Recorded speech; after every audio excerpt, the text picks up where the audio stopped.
Welcome back, everybody. Today, we're on our way to Sudbury from where we live. It's about a 4.5 hour drive, and as you can see, it's a beautiful landscape. We normally don't like leaving the homestead, but we're on our way to the hospital to get my stitches out. As you can tell, the wife is driving. She normally doesn't like to drive this highway, and she's got her white knuckles gripped on that steering wheel. When we bought our 74 acres, we bought it actually sight unseen, which actually is a no-no, but we really didn't have any options because I wasn't going to drive 10 hours just to go see vacant land. But it worked out in the end for us. Northern Ontario actually has some beautiful terrain. It seems like it's constantly changing from forest to hillsides to mountainous to rocky. It's quite beautiful actually. When we decided to go off-grid, we sold our home, we sold all the contents except for whatever would fit into a 6x12 trailer that we could pull behind our truck. Once the sale of our house was finalized, we hit the open road and made it about halfway to our land and stayed the night in a hotel. Starting an off-grid property with children was difficult to say the least. Trying to keep them comfortable and used to their creature comforts with the internet, the iPhones, and gaming systems. We managed to find this thing that you can buy minutes on for internet, but that became extremely expensive real quick. So the only real solution was going to be Starlink, and that's what we have to this day. So after the first night in the hotel, we made it up to our property to realize that it didn't even have a driveway. And I know what you guys are thinking, it's an off-grid property, why would it have a driveway? And I guess I never really thought of that. I at least thought there'd be a place to get on the land, but I was wrong. So in a new place, we found some friends, which allowed us to park our 6x12 trailer until we figured out the next steps.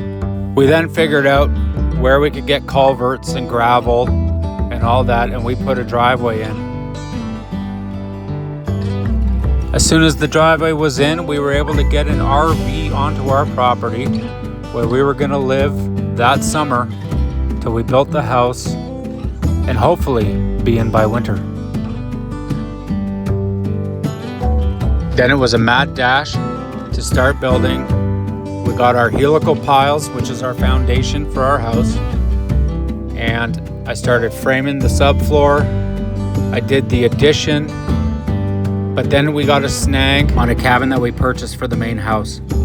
It was stuck in the ports, and there was no way to get it. By this time, it was already September, and we were running out of time. The company then gave us a deal on a cabin that they had in stock, but the problem was I'd have to extend the foundation, which meant 3 more helical piles, beams, joists, and subfloor.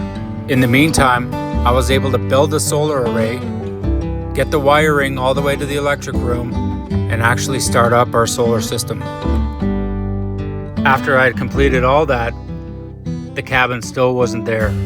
So I was able to build a wood shed, which was going to come in handy in the long, cold winter months ahead.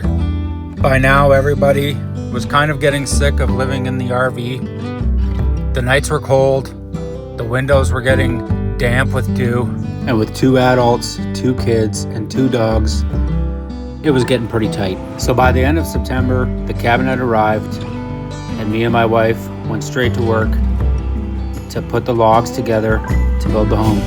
The logs stack together like Lincoln logs. Each log has an address, and you follow the blueprint to figure out where they go. Once the walls were up and the tongue and groove roof boards were installed, I roughed in my electrical and had spray foamers come in to spray foam the walls, the floors, and the roof. The only thing left was siding and the metal roof. The house is plumbed like a typical house. The only thing is we had a watershed because the first few years we had to haul our water to our property.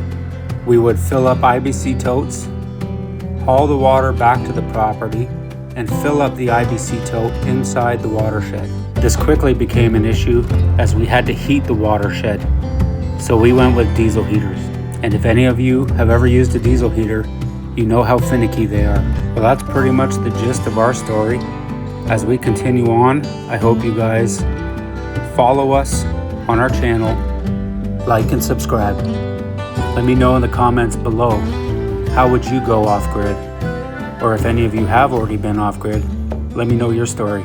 As always, stay safe, stay warm, and I'll see you guys all on the next one.